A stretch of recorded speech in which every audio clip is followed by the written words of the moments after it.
The moment at Sunday family dinner when Dad slides an envelope across the table to my sister Sarah instead of me. His words echo in the dining room.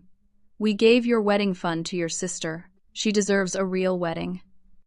Mom nods in agreement while Sarah beams triumphantly. I sit frozen, my fiancé Marcus beside me, as 23 years of being the overlooked daughter crashes down on me. The $10,000 I'd been counting on for 6 months gone. Sarah's smug smile tells me this was planned. I don't cry. I just look at Marcus. The silence stretches across our childhood dining room table, the same oak surface where I'd done homework while Sarah got help with her college applications. Dad clears his throat and leans back in his chair, the leather creaking under his weight. Hez wearing that expression I know so well, the one that says Hez about to deliver a lecture disguised as wisdom. "Shelby, you have to understand our position here," he begins, his voice taking on that condescending tone I've heard my entire life. Sarah graduated summa cum laude from Northwestern University. She's worked incredibly hard to build her career. Sarah straightens in her chair, practically glowing under Dad's praise. She's wearing a cream-colored blazer that probably cost more than I make in 2 weeks, her hair perfectly styled in that effortless way that actually takes an hour to achieve. Everything about her screams success, from her manicured nails to her designer watch. She's a marketing executive at Henderson Global. Mom chimes in, setting down her coffee cup with unnecessary force. "A Fortune 500 company, Shelby. Do you realize what an accomplishment that is?" "I do realize. I've heard about Sarah's achievements approximately 15,000 times since she started working there 3 years ago. Every family gathering becomes a recitation of her latest promotion, her impressive salary increases, her corner office with the city view, and Bradley." Dad continues, gesturing toward Sarah's fiancé who sits smugly beside her. "Comes from the Morrison family. We've known them for years. Solid people. Has a certified public accountant with his own practice. Bradley Morrison III, to be exact. Third generation of Morrison men to work in accounting, as he never fails to mention. Hess wearing a navy suit even for Sunday dinner, his receding hairline making him look older than his 28 years. The kind of man who probably irons his underwear and keeps spreadsheets for his personal expenses. "Now, let's look at your situation," Dad says, and I feel my stomach clench. Here it comes. "The comparison I've been dreading but knew was inevitable.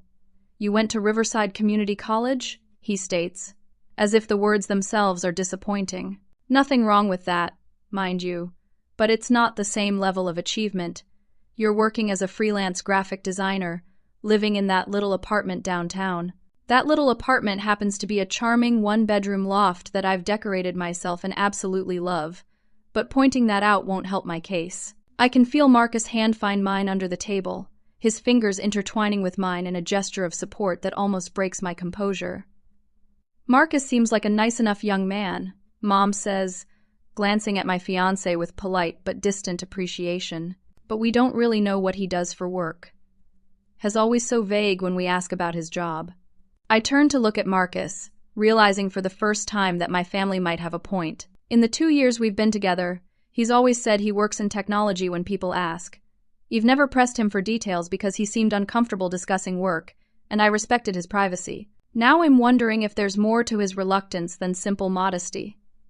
"The truth is, sweetheart," Dad continues, his voice softening in that way that makes his words hurt even more. "We've watched you struggle financially.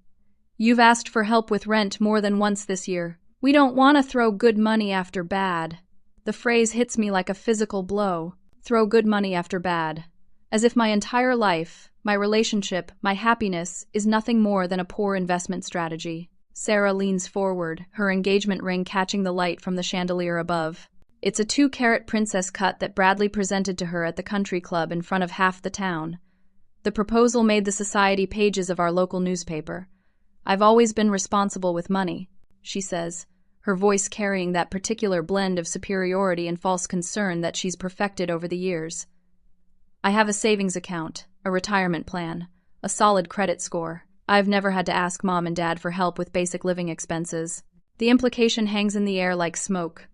I'm the irresponsible one, the daughter who can't manage her finances, who chose a creative career over stability, who fell in love with a man whose job description consists of 2 vague words. Sarah's wedding is going to be an investment in her future, Mom explains, reaching over to squeeze my sister's hand. She and Bradley are building something substantial together, a foundation for a successful marriage. What about my foundation? I ask quietly, my voice barely above a whisper. Dad sighs heavily, the sound filled with decades of disappointment. Honey, your foundation is shaky at best. You're barely making ends meet. We want to help you succeed, but enabling financial irresponsibility isn't helping anyone. I think about all the times they've helped Sarah over the years. The brand new Honda Civic for her 16th birthday while I got Dad's 10-year-old pickup truck. The full college tuition payment while I took out student loans for community college. The $5,000 down payment for her downtown condo while I've been renting ever since. Sarah's venue alone costs $8,000. Mom continues. We want her day to be perfect. She's worked so hard for everything she has. Marcus continues sitting silently beside me, his presence steady and calm despite the verbal assault happening around us. Hez wearing jeans and a simple gray sweater, his dark hair slightly tousled from the wind outside. Nothing about his appearance suggests wealth or status, and I realize my family has made assumptions based on his casual demeanor. Besides, Sarah adds with barely concealed glee, I've already put deposits down on everything. The Riverside Country Club, the photographer, the caterer.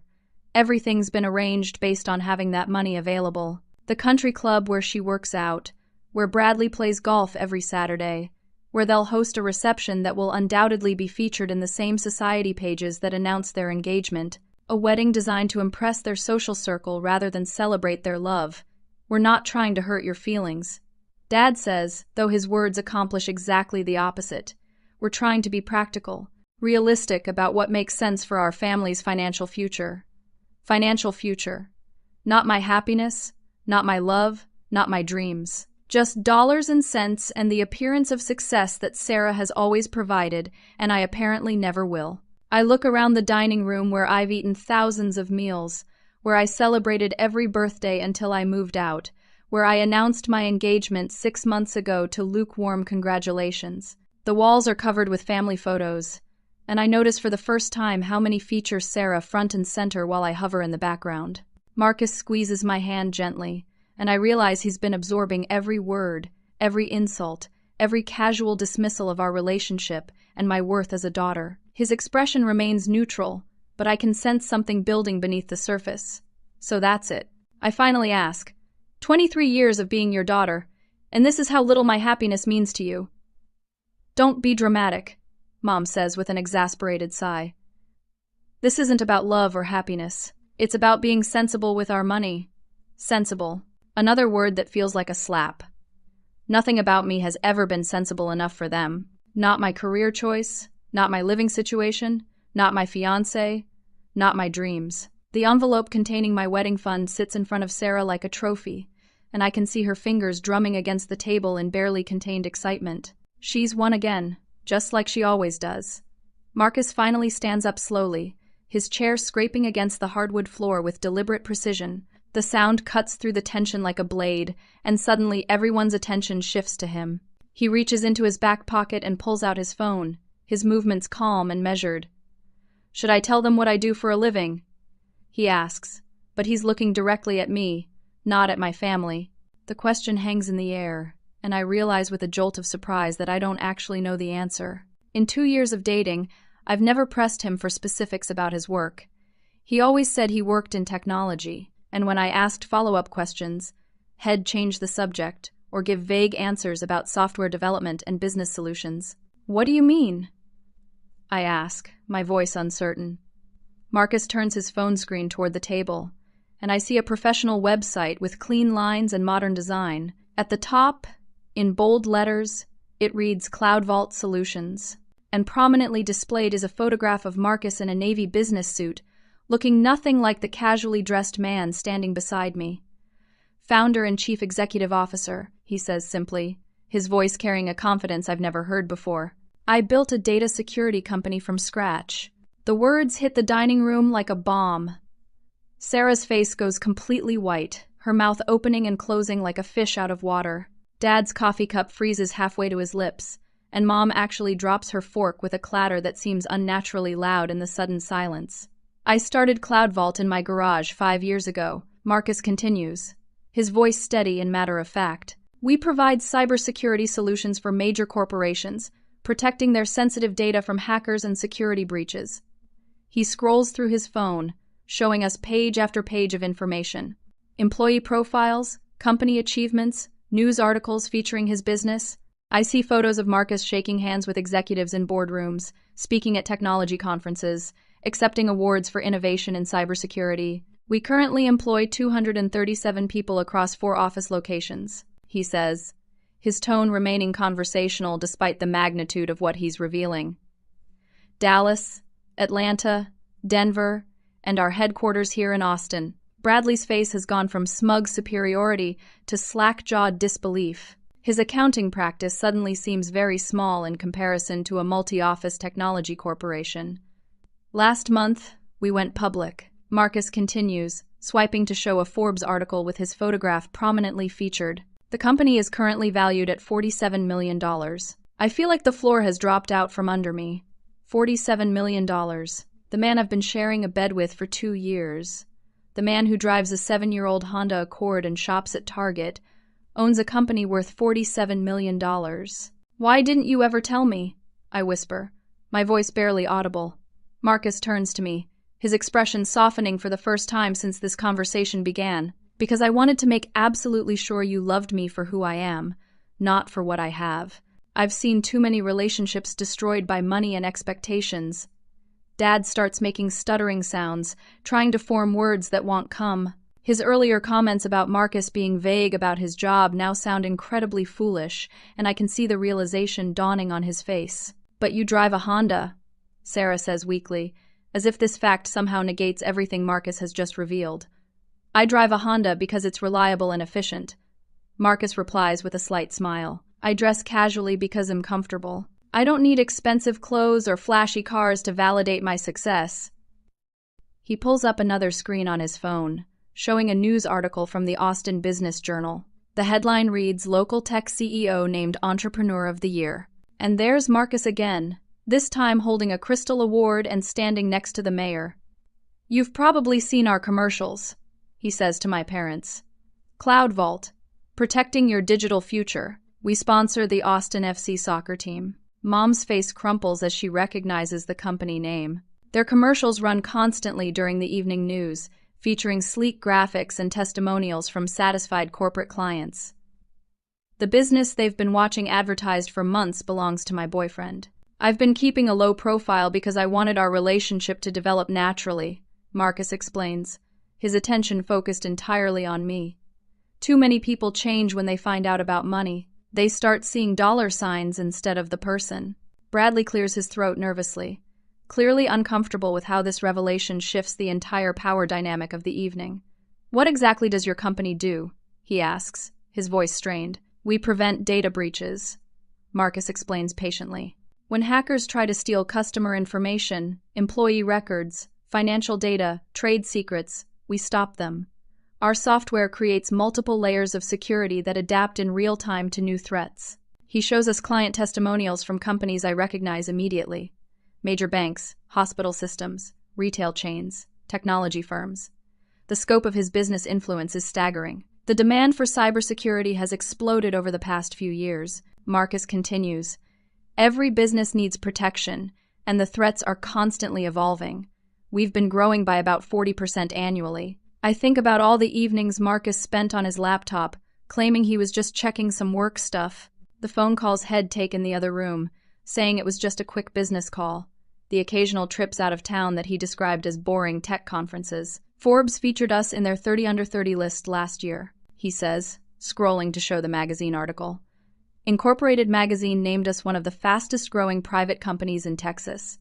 Sarah looks like she might actually be sick. Her perfect wedding, funded by my stolen money, suddenly seems incredibly modest compared to what Marcus could afford without even thinking about it. I was planning to surprise Shelby after our engagement with my wedding plans, Marcus says, his voice becoming more personal. I've been working with a wedding planner for 3 months to create something special. My heart pounds as I realize what he's saying. He's been planning our wedding in secret, with resources that make my family's $10,000 fund look like pocket change.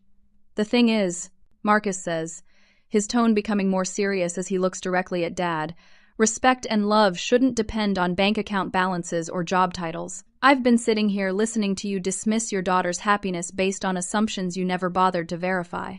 The silence that follows feels heavy with shame and regret. My family's behavior over the past hour has been exposed for what it really is: shallow, materialistic, and cruel. Dad finally finds his voice. Marcus, we had no idea. We certainly didn't mean any disrespect. But you did show disrespect. Marcus replies calmly. You showed disrespect to Shelby, to our relationship, and to me. You made judgments without asking questions. You prioritized appearances over actual character. I watch my family's faces transform as the full scope of their mistake becomes clear. They haven't just hurt my feelings or damaged our relationship. They've potentially destroyed their connection to someone whose success and influence could have benefited the entire family. But more than that, they've revealed something about themselves that can't be taken back. Their love is conditional, based on achievement and status rather than unconditional family bonds. Marcus reaches for my hand, his fingers warm and steady against mine. The question now is whether we can move forward from here, knowing what we all know about each other's true priorities. Dad immediately lurches forward in his chair, nearly knocking over his water glass in his haste to speak. The confidence and authority he possessed just minutes ago has evaporated completely, replaced by a desperate, scrambling energy that makes him look older and smaller. Wait, he says, his hands waving frantically as if he can somehow erase the past hour of conversation. There's been a terrible misunderstanding here, a complete miscommunication. Mom starts nodding vigorously, her perfectly styled silver hair bouncing with each movement. Absolutely, honey. We never meant to imply that your relationship wasn't valuable. We were just trying to be practical with our finances. I watched this sudden reversal with a mixture of disgust and fascination. 20 minutes ago, they were lecturing me about being irresponsible and Marcus about being unsuccessful. Now they're backtracking so fast they might give themselves whiplash. We could work something out, Dad continues, his voice taking on a pleading quality I've never heard before. Maybe we could split the money between both girls. That would be fair, right? $5,000 each.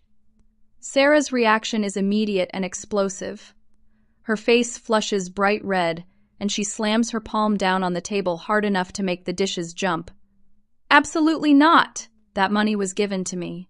I'm not giving it back. Sarah, sweetheart, Mom says in that soothing tone she uses when she's trying to manage a crisis, maybe we should discuss this as a family. There's nothing to discuss. Sarah snaps, her voice rising to a pitch that makes everyone wince. I've already put deposits down on everything. The venue, the caterer, the photographer. I've made commitments based on having that money available. Bradley shifts uncomfortably in his chair, clearly recognizing that his fiancé's behavior is making the situation worse. Sarah, maybe we should consider what's best for the whole family. Don't you dare take their side.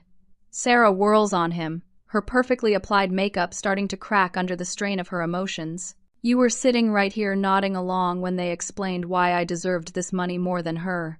The accuracy of her statement hangs in the air like an accusation. Bradley did nod along, did agree with their reasoning, did seem perfectly comfortable with their decision to favor Sarah over me.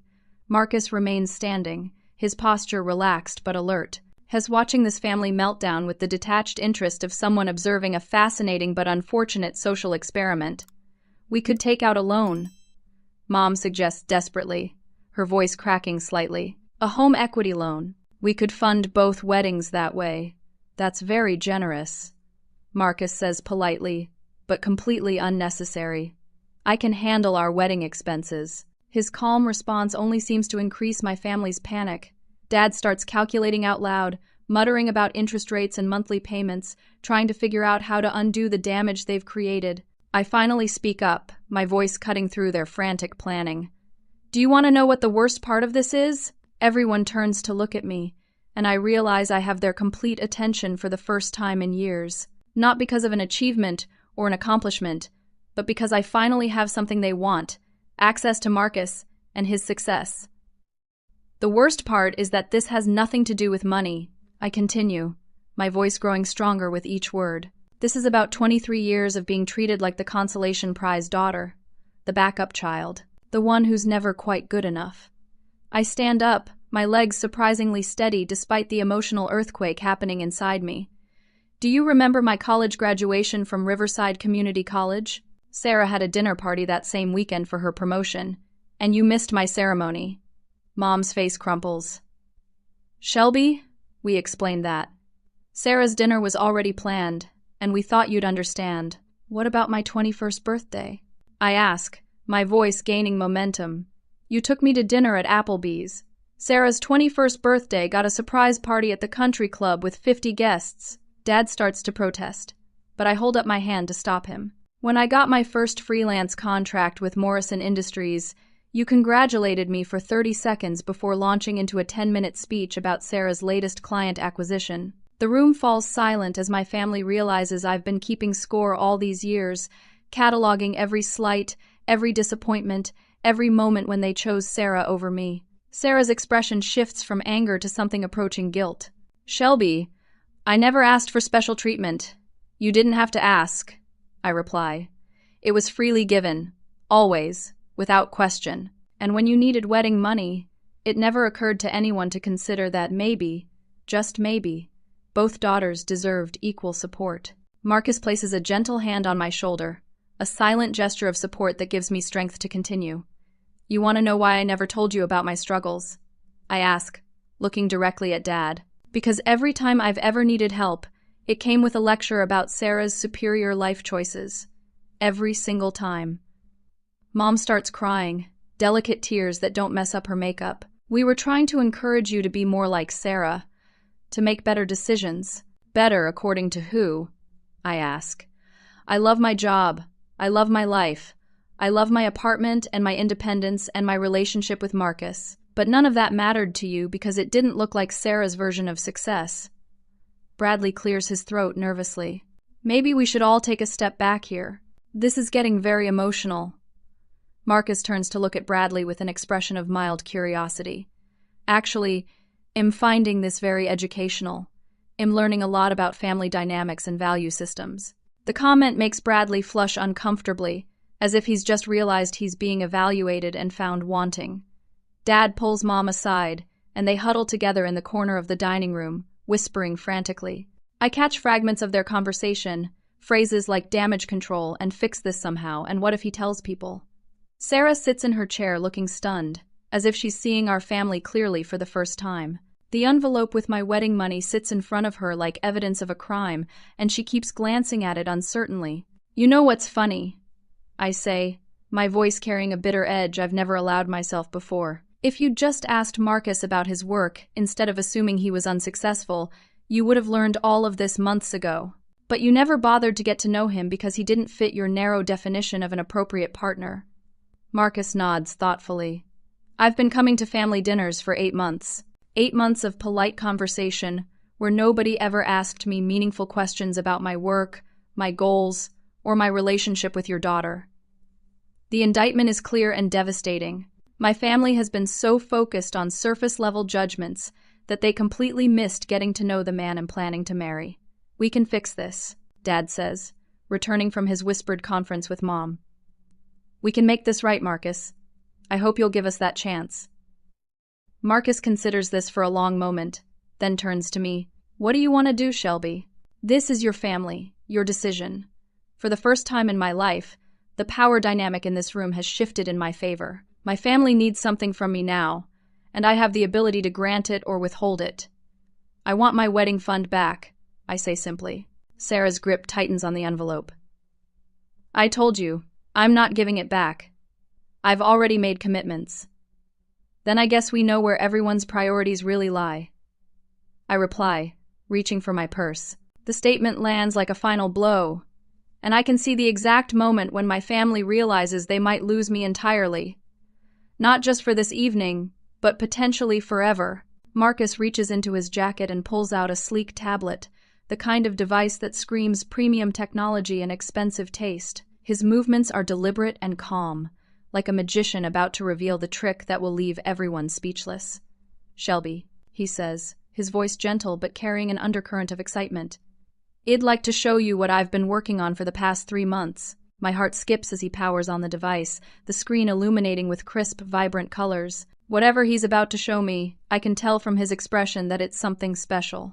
Something he's been excited to share. He turns the tablet toward me first, and I see a stunning photograph of rolling hills covered in perfectly manicured grapevines. The image looks like something from a luxury travel magazine. Endless rows of green stretching toward mountains in the distance, with a grand stone mansion nestled among ancient oak trees. Castello di Amorosa Vineyard in Napa Valley, Marcus says, his voice warm with pride. "I've reserved the entire estate for a weekend in October, just for us." My breath catches in my throat as he swipes to the next image. The mansion is even more beautiful up close. 13th century Italian architecture transplanted to California wine country, complete with hand-carved stone details and wrought iron balconies overlooking the valley. The ceremony would be in their main courtyard, he continues, showing me photos of an intimate stone courtyard surrounded by arched walkways and decorated with climbing roses. It seats exactly 50 people, which is perfect for our guest list. I'm dimly aware that my family has gone completely silent behind us, but I can't tear my eyes away from the images Marcus is showing me. Each photograph is more breathtaking than the last. "I've been working with Isabella Rodriguez, one of Napa's most sought-after wedding planners," he explains, scrolling to show email exchanges and detailed planning documents. "Shay's coordinated everything from accommodations to transportation to entertainment." Sarah makes a strangled sound that might be a gasp or a whimper. I glance over to see her staring at the tablet with an expression of pure horror, as if she's watching her own wedding dreams crumble in real time. "The catering is being handled by Chef Antoine Dubois," Marcus continues, apparently oblivious to Sarah's distress. "Has got 2 Michelin stars and normally only takes private bookings 6 months in advance, but Isabella has connections." He shows me sample menus featuring dishes I can't even pronounce. Things like duck confit with cherry gastrique and bourbon-braised short ribs with truffle risotto. The kind of food that makes Sarah's planned chicken or fish reception seem tragically ordinary. For the wine selection, Marcus says, his enthusiasm building with each detail, we'll be featuring bottles from the vineyard's private reserve collection. Some of these wines aren't available to the public. Dad's face has gone completely white. I realize he's doing mental math, trying to calculate what this level of luxury must cost, and coming up with numbers that probably exceed his annual salary. The photography package includes engagement sessions, full wedding day coverage, and a custom-designed album.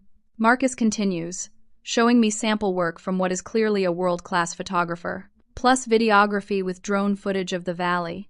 Bradley looks like he might be sick.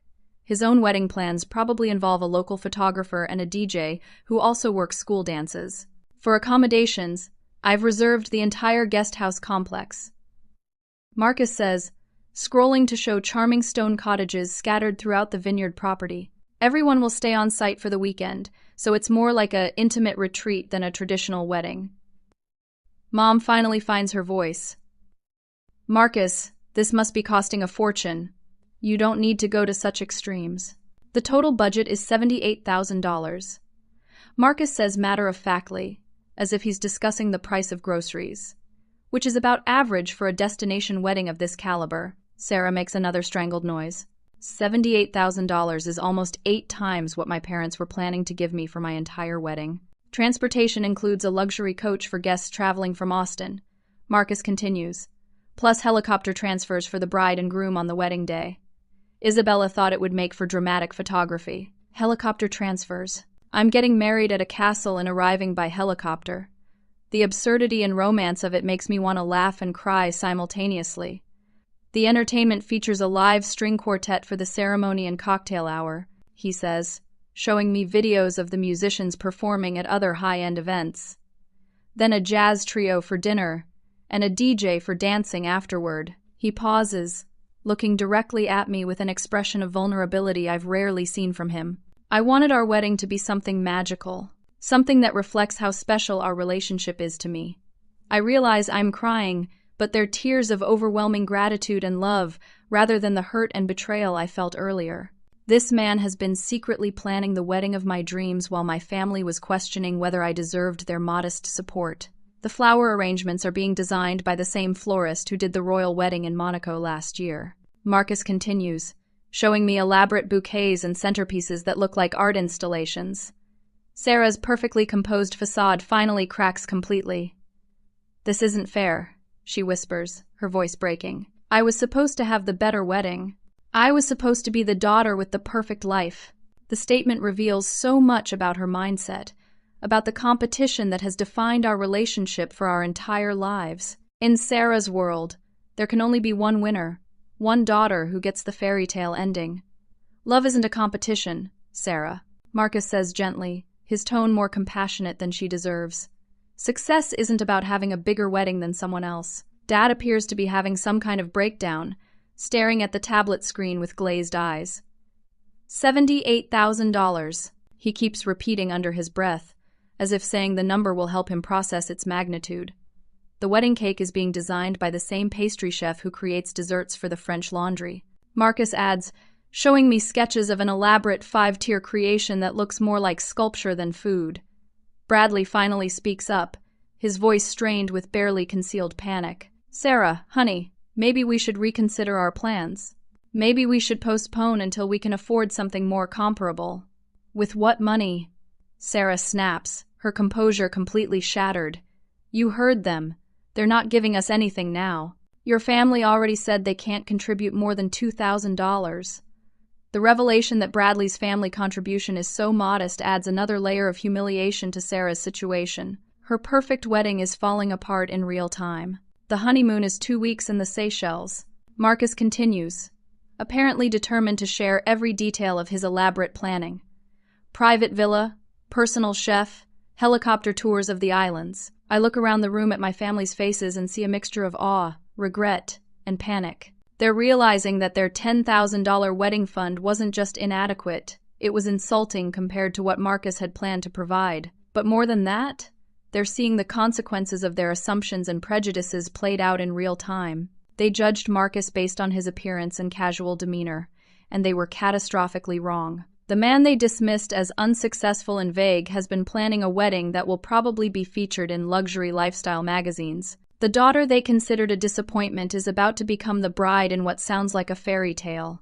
"Marcus," I whisper, my voice thick with emotion, "this is the most incredible thing anyone has ever done for me."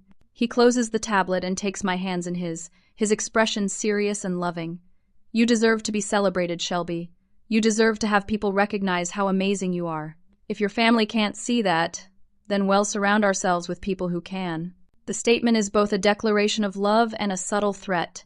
Hez offering me a life beyond this room, beyond the dynamics that have held me back for years.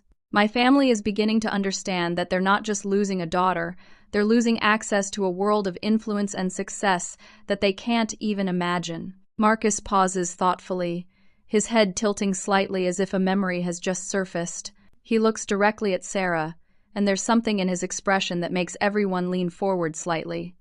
"Sarah, you mentioned that you work at Henderson Global," he says, his voice carrying a new note of interest.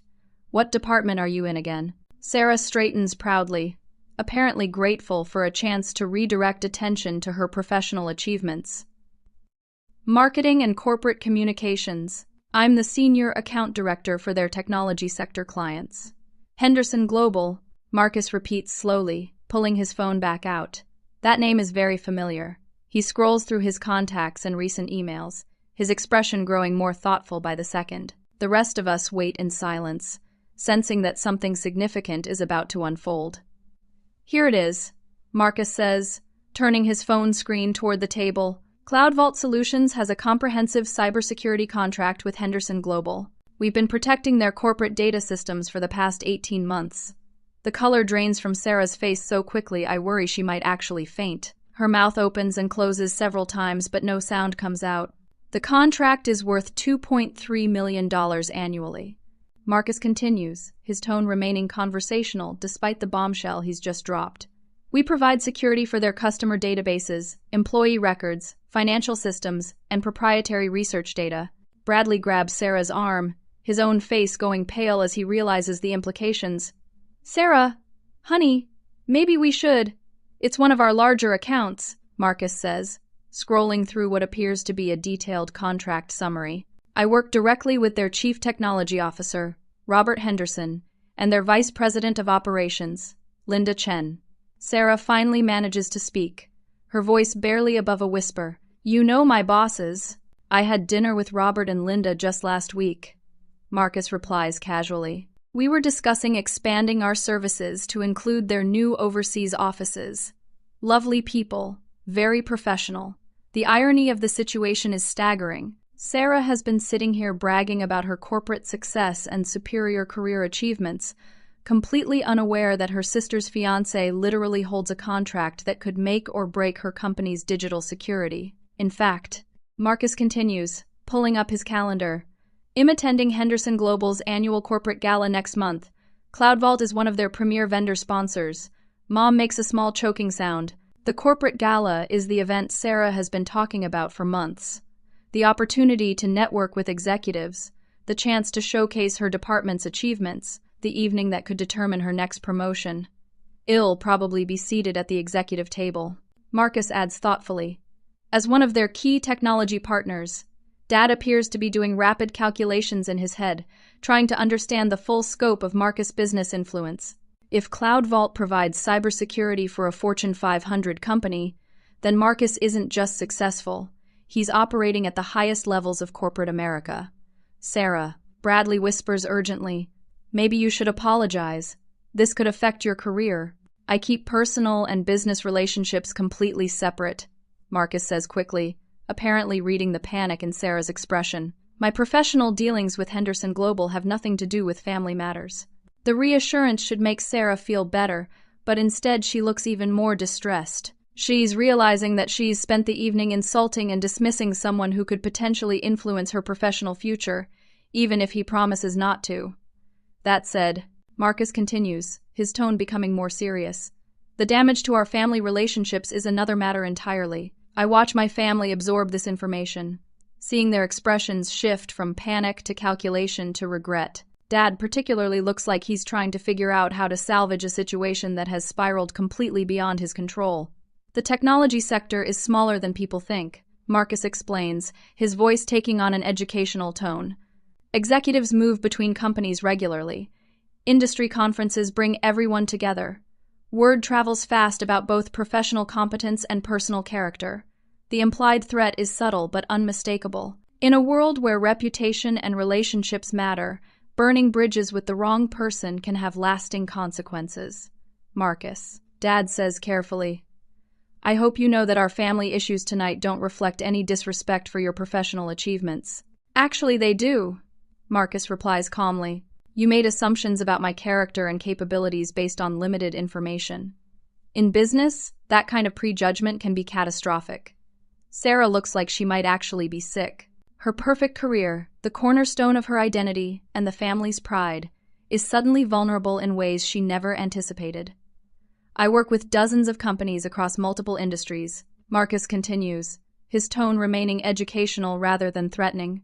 Healthcare systems, financial institutions, retail chains, manufacturing companies. The corporate world is interconnected in ways most people don't realize. Mom reaches across the table to take Sarah's hand, both of them looking stricken as they contemplate the potential fallout from this evening's events.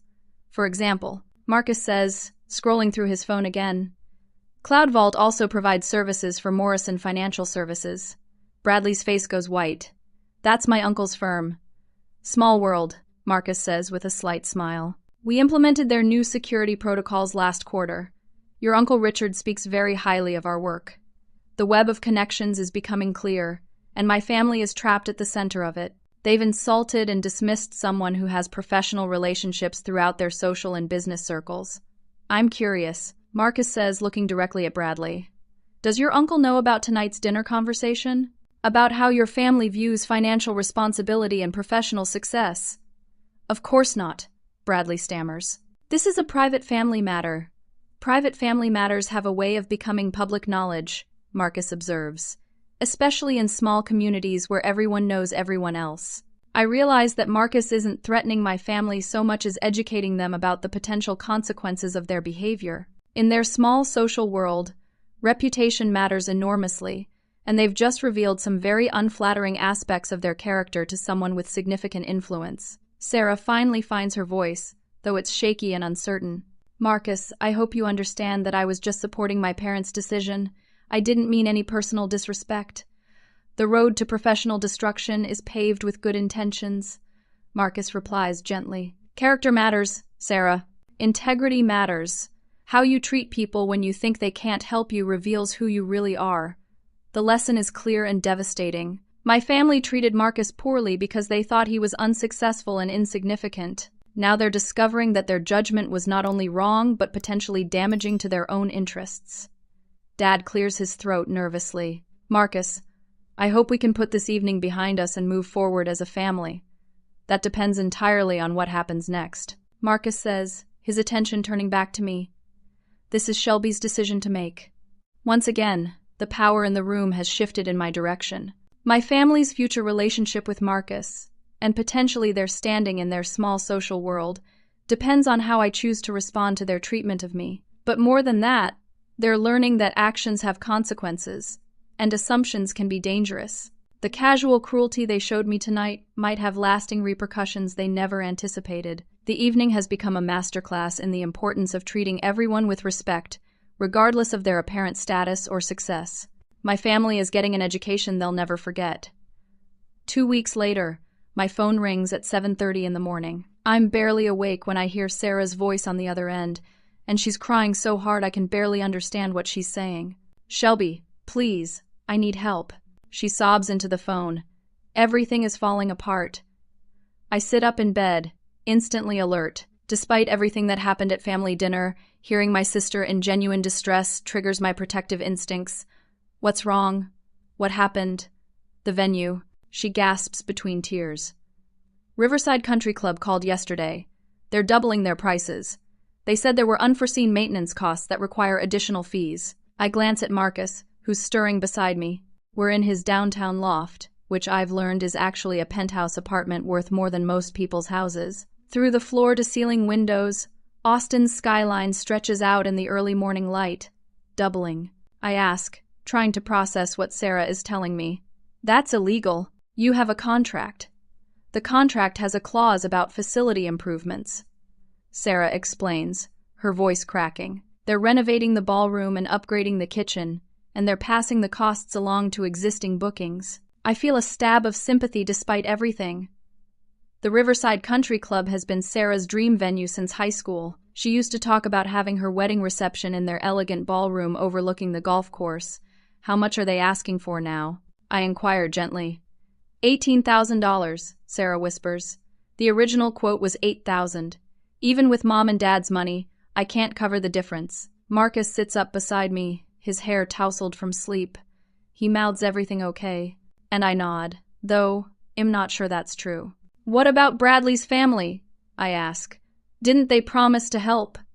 Sarah's crying intensifies. They backed out. His mother said she couldn't support a wedding funded by stolen money. She heard about what happened at dinner somehow. The judgment stings, even though it's not directed at me. Bradley's mother has apparently decided that taking my wedding fund was morally questionable, and she's withdrawn her support as a result. Sarah, I'm so sorry. I say, and I mean it. Whatever my sister's flaws, watching her dreams crumble is painful. It gets worse.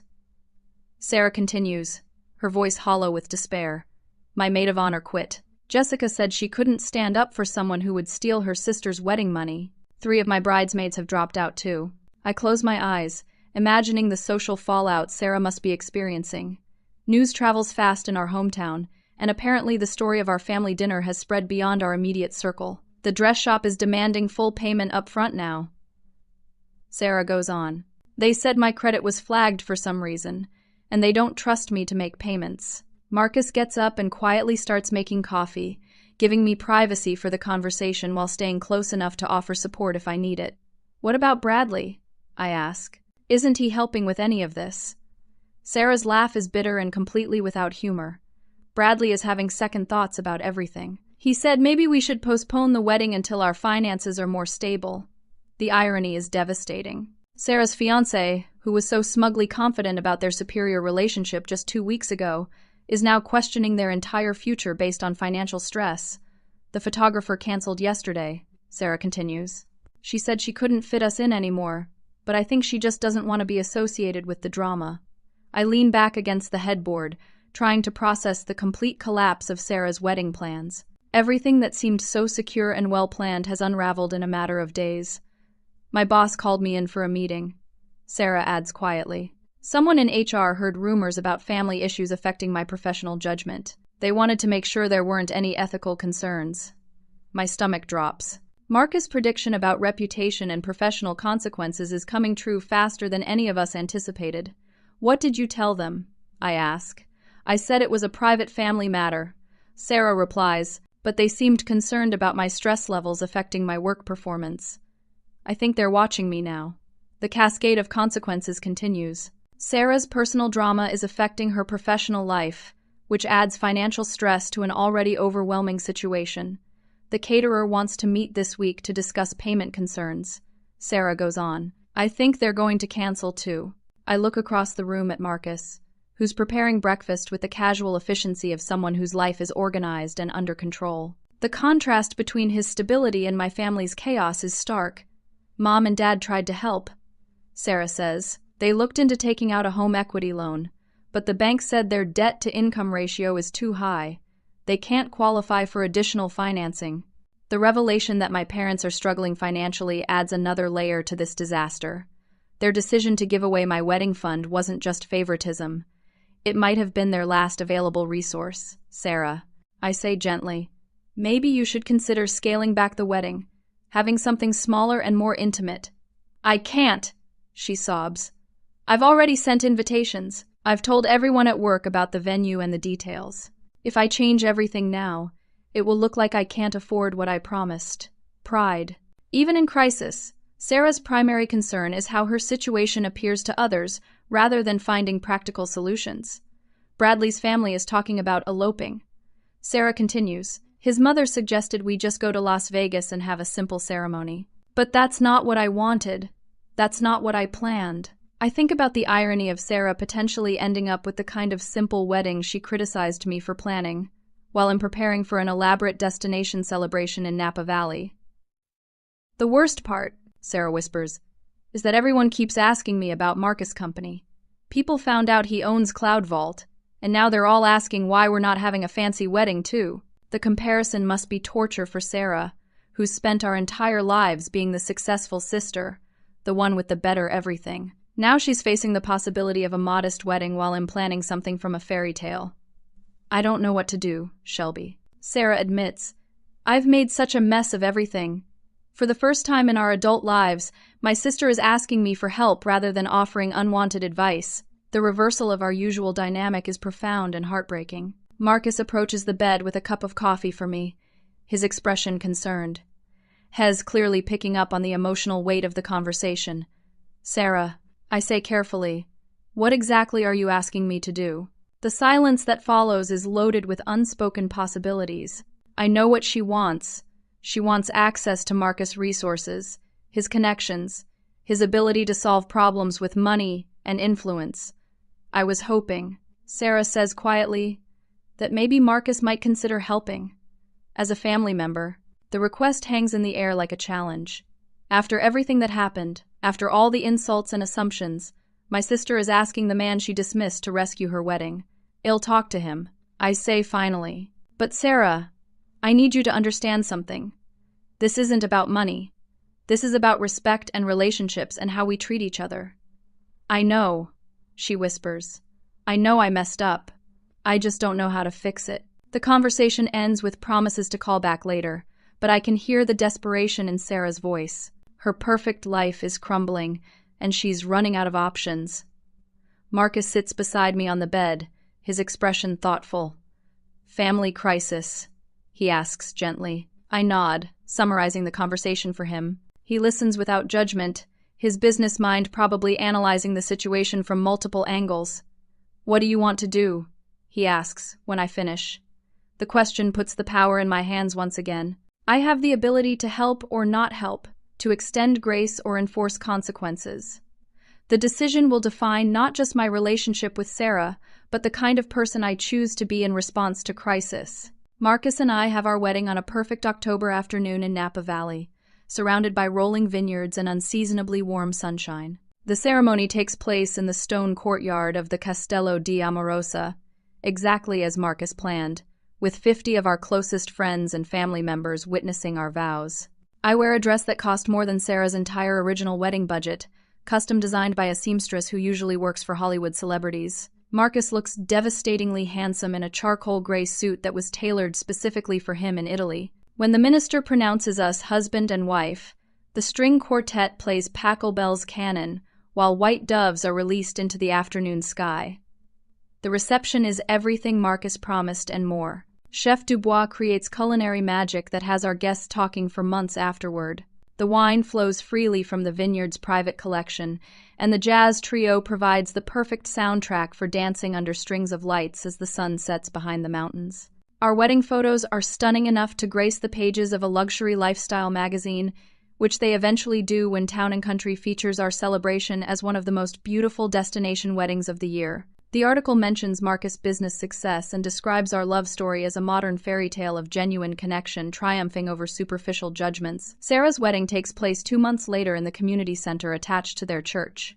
The venue is clean and functional but lacks the elegance she originally dreamed of. Her dress comes from a department store rather than a boutique, and the flowers are simple arrangements of seasonal blooms rather than elaborate artistic creations. Only 37 people attend, including immediate family and a handful of friends who remained loyal despite the social drama. The reception features a buffet dinner of standard catering fare and a DJ who also works school dances and corporate events. It's a perfectly respectable celebration, but far from the grand affair Sarah had envisioned.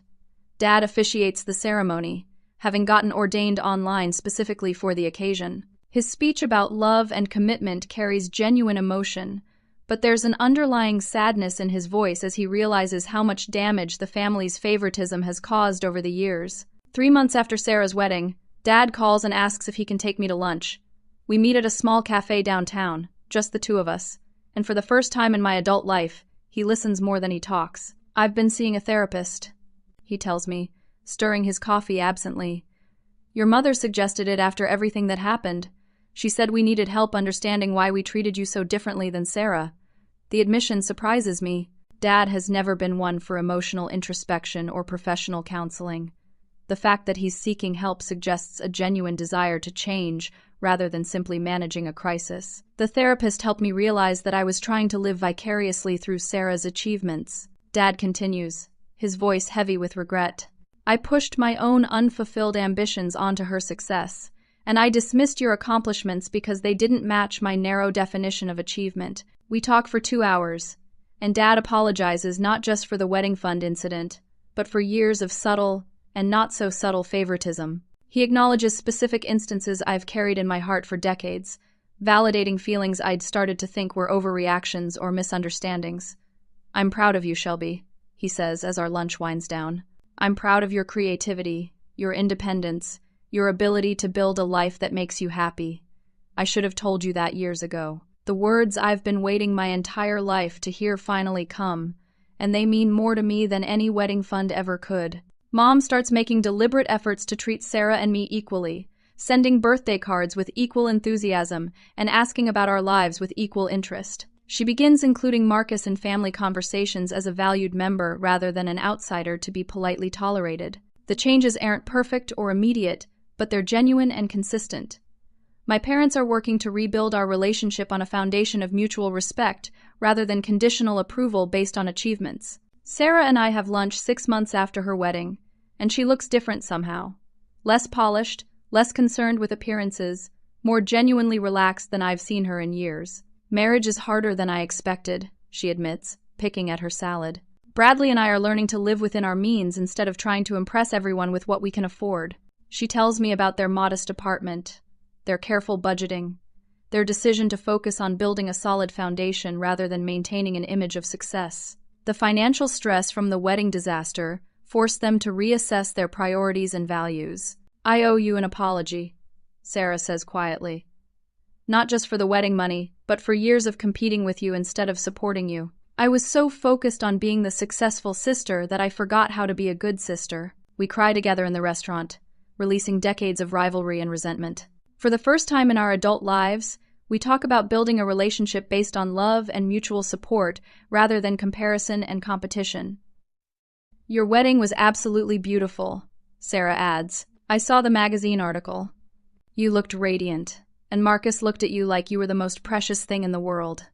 The compliment comes without bitterness or envy, just genuine happiness for my joy. It's a gift I never expected to receive from my sister. Bradley and Sarah's marriage survives the early financial struggles and actually becomes stronger as they learn to work together toward shared goals rather than individual achievements. They discover that their relationship works better when it's built on partnership rather than status. Marcus' business continues to grow and thrive, but he remains the same humble, kind man I fell in love with. Success hasn't changed his character, and he continues to measure wealth in terms of relationships and experiences rather than material possessions. 2 years later, our family gathers for Sarah's birthday dinner, and the atmosphere is completely different from that disastrous Sunday when everything changed. Conversation flows naturally between all of us, with genuine interest in each other's lives and mutual respect for our different choices and paths. Dad asks Marcus about his business expansion into international markets, and Marcus explains the challenges and opportunities with patient enthusiasm. Mom shares updates about her volunteer work with the local literacy program, and everyone listens with equal attention. Sarah talks about her recent promotion at Henderson Global, where she's excelling now that family drama isn't affecting her professional focus. Bradley describes their house hunting process, their excitement about finding a home they can actually afford rather than one designed to impress. When Dad raises his glass to toast Sarah's birthday, he includes genuine praise for all of us, celebrating Sarah's professional growth, acknowledging Bradley's steady character, expressing gratitude for Marcus' generosity and wisdom, and telling me how proud he is of my creative success and personal happiness. To family, Dad says, his voice carrying emotion and authenticity. To learning from our mistakes and building something better together. We all raise our glasses, and I realize that the wedding fund crisis, as painful as it was, ultimately forced our family to confront toxic dynamics that had been poisoning our relationships for decades. The money was never really about money. It was about respect, love, and the courage to demand better treatment. Marcus reaches for my hand under the table, his fingers intertwining with mine in the gesture of support and love that has sustained me through every challenge. We've built a marriage based on mutual respect, honest communication, and the understanding that true partnership means supporting each other's growth and happiness. The life lesson that emerges from our story is profound and lasting.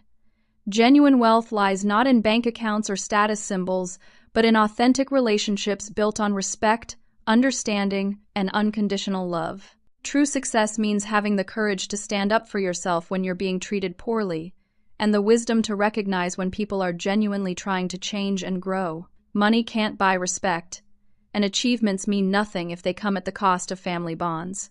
But when crisis forces everyone to examine their values and priorities, it's possible to rebuild relationships on stronger, healthier foundations. My family learned that assumptions and prejudices can be dangerous and costly. They discovered that treating people with dignity and respect isn't optional behavior reserved for those who appear successful or influential. Character matters more than credentials, and kindness should never depend on perceived status.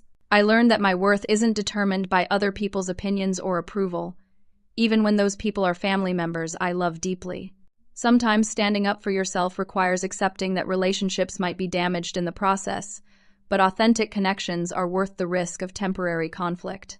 Most importantly, we all learned that love shouldn't be conditional on meeting arbitrary standards of success or achievement. Family members deserve support and celebration not because they've earned it through accomplishments, but simply because they're loved and valued for who they are. The wedding fund that seemed so important during that Sunday dinner ultimately became irrelevant compared to the deeper issues it revealed. The real treasure wasn't the $10,000 my parents offered Sarah. It was the opportunity to rebuild our family on principles of equality, respect, and genuine love. As I look around our dinner table 2 years later, watching my family interact with authentic warmth and mutual appreciation, I'm grateful for the crisis that forced us all to grow. Sometimes the most painful experiences lead to the most beautiful transformations, and our family is living proof that it's never too late to change destructive patterns and build something better together. I'd love to hear your thoughts on this family transformation story. Have you ever experienced favoritism in your family, or had to stand up for yourself when people underestimated your worth? How did you handle the situation? And what did you learn about relationships and self-respect in the process? Please share your experiences in the comments below.